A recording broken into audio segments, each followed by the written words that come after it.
There are two things you can always rely on when you walk into Pat and Belinda's butcher shop: generosity and customer service.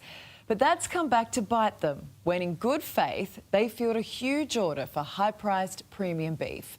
Turns out the buyer had fed them a load of bull. Just heartbroken. This is where you see $9,000 worth of our stock just walking out the door.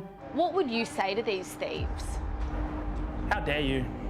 How dare you have the capacity to be able to do this to another human being? Husband and wife, Pat and Belinda, have built their business from the ground up, carving out a reputation for top quality meat. I love every day I wake up and I go to work. Belinda, this is all of your delicious produce. Yes, absolutely. We're very proud of the vast variety that we do stock. We have many great suppliers. The duo are as honest as they come, and so are most of their loyal customers. People don't carry cards anymore. Sometimes the phone run out of battery or they go to tap and it doesn't work. I say, mate, don't worry. Next time you're in, and then you'll pay. So I just let them go, So and they come back the next time, they buy more meat and they pay. Recently, Pat and Belinda's Brisbane shop, Wavell Heights Gourmet Meats, caught the attention of an interstate restaurant owner with a very unique request. She was very specific about this particular kind of meat. She was just relentless in Stone Axe, have you got it, have you got it? When are you getting it? Stone Axe Wagyu beef is an award-winning premium Australian meat. Eye fillets sell for $200 a kilo, Scotch fillets $250 a kilo. It's a unique product, it goes over, most of them goes overseas, to the export market. Pat was contacted by a woman he knew only as Panny, who claimed to be the owner of Hoishing Restaurant in Ballina, nearly 200 kilometres from his suburban butcher shop.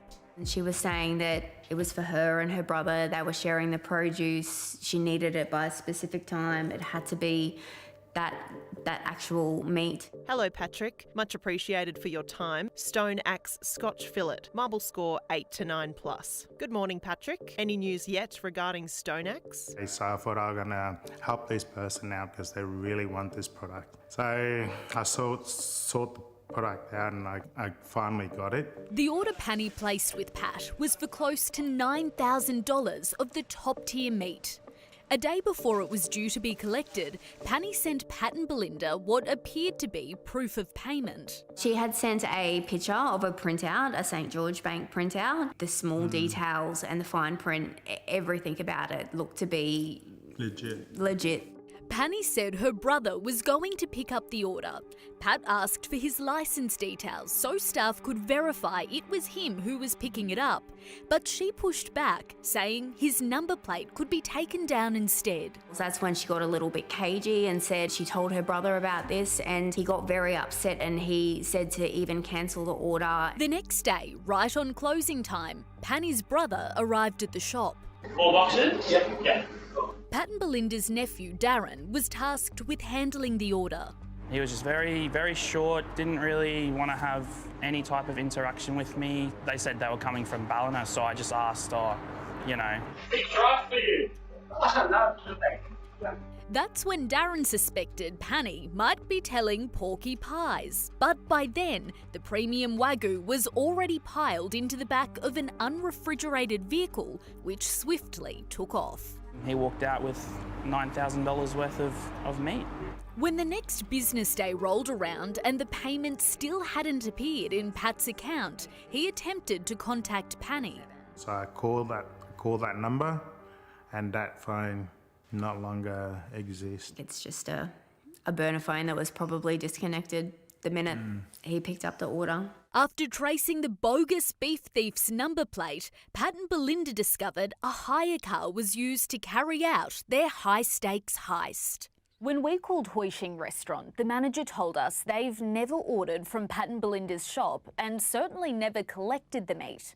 They now believe they too have fallen victim to the elaborate Wagyu plot.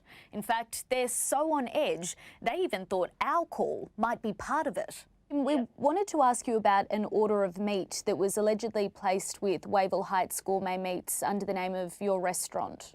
We just not sure that you are saying who you are, Current Affair, so we don't really want to disclose that much information.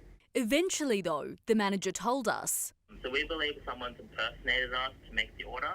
There's no invoice from us, we've never talked to them, we haven't received anything. I think it's just pretty unfortunate for both parties, really, like they've been scammed and someone's using our name.